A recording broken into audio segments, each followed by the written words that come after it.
Hey everyone, Mike Lindstrom here, checking in. I want to talk today about one of my favorite topics in the sales timeline. I always think about sales from call to close, the common word we use, but I also think that continuum is much more filled in than you think. It's not just the call, the pitch, the close. There's a lot of other things in between, but I would say in the last month and a half, 2 months in a lot of my sales trainings, I'm getting asked this question about, okay, that's great, Mike. I love the call to close and what happens in the middle and the follow-up and the techniques, but we need to go back to the very beginning of the timeline and look at the very beginning, which is getting the appointment, setting the call, right? Getting on the phone, cold call, warm call. What do you do prior to here in this post-COVID era? People are virtual. People don't want to meet face-to-face.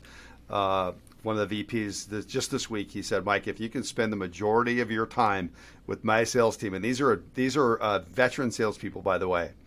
These aren't young people. These are people who've been in sales for quite a bit. And as he says, knock off the rust a little bit and focus all the time at the beginning of that timeline. Do not make any assumptions. People need to learn how to do their intel, do the research, pick up the phone, be effective on that first call, first touch, as I call it, to be able to get that appointment, get the virtual, the Zooms, the live coffee, whatever it is. Focus your energy there because they're much more comfortable after that. So I want to spend some time on that because I think it's so much time we talk about closing and the power of questions and the deck and what do you put in the PowerPoint. That's in the middle of the timeline.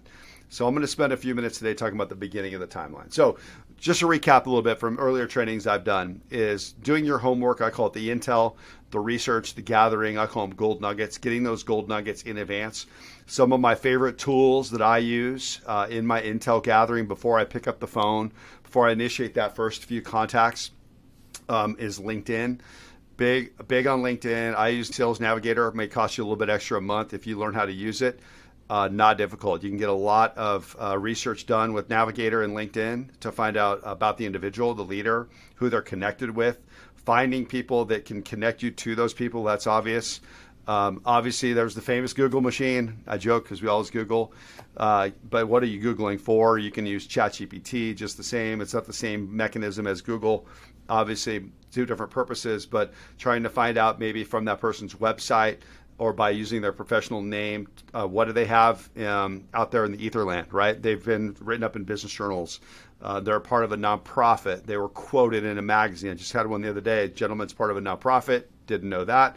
Two, he was quoted in the local news for a nonprofit. So now I know his causes and his belief system because he was quoted in the article. A lot of good intel there. All I did was I just Googled his professional name and found out there's other designations that he has outside of his work identity. So these are some of the tools I use. Now, I use social media, not just for my own marketing, as some of you all know, whether it's Instagram, Twitter.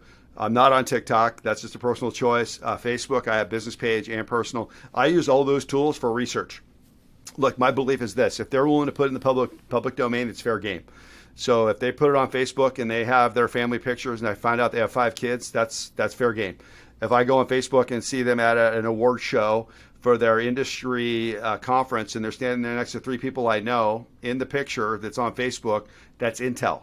So now I know they're connected to 3 people. Didn't see that anywhere else, but I saw it on Facebook. So whatever tools you need to use to gather the intel, use it. No shame in the game. Just get the information, especially if it's in the public domain. So that's intel and gathering the information. What are we looking for? Gold nuggets. That's that initial contact. So when you make that first call, that first text, or that first voicemail, whatever it's going to be, you have something to reference. I call that a point of fact. A point of fact is something that's truthful, it's factual, it's a gold nugget that you can use at the very beginning. Now I'm going to use for today's simplicity as a phone call. I've gotten back to just the old school, just pick up the phone. 90% of the time they're not going to pick up, especially if they don't already have you programmed or they don't know who you are. My cell phone is cleared, meaning it's not going to show up as spam. They're going to see my name because I have it cleared from spam directory, so they will see my name. That gives me through the gate a little bit. Doesn't mean they're going to answer. So that 10% of the chance that they're going to actually take my phone call, I'm prepared. But I've done my homework and I have my gold nuggets. So if I'm calling, I might reach out or answer the phone. The guy says, "Hey, it's Dave. Hey, Dave, how you doing? This is Mike Lindstrom. I'm in Phoenix, Arizona. My company's called One Question. It's a consulting firm. Listen, we've never met on the phone, but I was doing some research and I realized we have 4 friends in common. I realize you're a part of this nonprofit. Fill in the blank. Whatever that point of fact is, I've already gathered before I make this call. So when I'm making that call, I'm making sure that I bring that point of fact at the very beginning, because what it's going to do is buy me time. If I know that we have a friend in common, or they're part of a nonprofit, or they're quoted in a business journal, and I can use that as a reference, it allows them to stay on the phone with me. They're not going to hang up. So then I have to get to that next step. After I introduce myself, get my point of fact, I have to get that third point out, which is the purpose, the reason why I'm calling. That's the way the brain thinks. The brain thinks, who are you? Why are you calling me? What's in it for me? I have to answer those questions very quickly. So I get to that third point. The reason why I'm calling you is. Now, you have to do your research, get the journal, start, writing a blank page. What are the reasons why I'm calling? What's a great statement? If that's a little tiny script that you have down, it's not going to be the same for everybody, but you have a little pointed fact there. The reason why I'm calling you is I'm going to be in Los Angeles, California next week.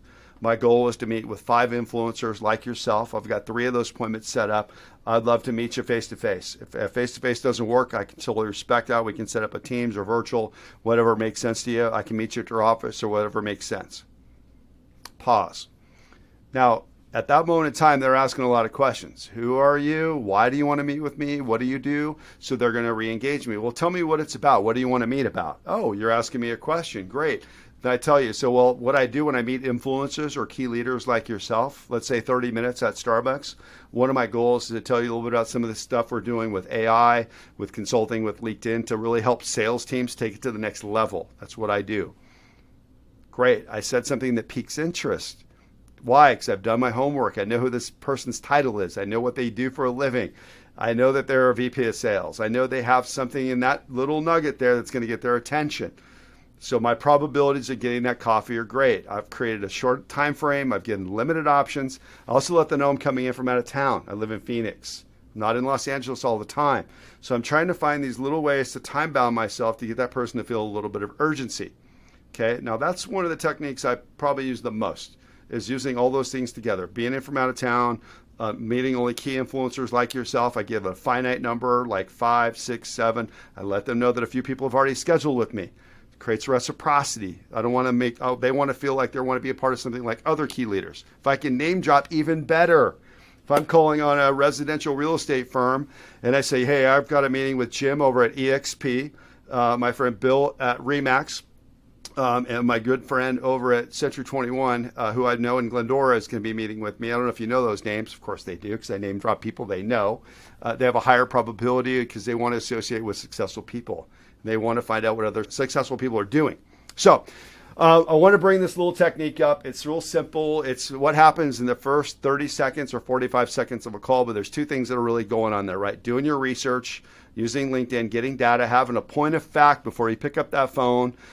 Now, I do follow up. If I get a voicemail, I always make sure I have a powerful voicemail. I like to play my voicemails back.